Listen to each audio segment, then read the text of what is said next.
How to add music to WhatsApp status. First of all, let's navigate and open the Instagram app on your device and log into your account. You cannot add music to your Instagram status directly, so we are going to use this method to solve this issue. From the top left, tap on your profile picture and it will open your phone's media gallery on the screen.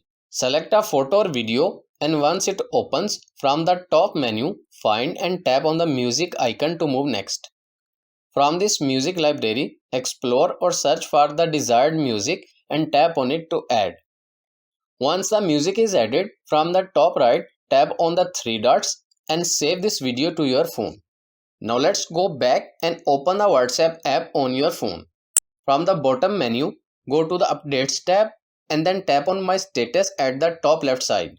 Select the Instagram story you just saved and tap on Send to post it as your WhatsApp status. And that's it. This is how you can add music to your WhatsApp status. I hope this video is helpful for you. For more information, please subscribe our YouTube channel and thank you for watching.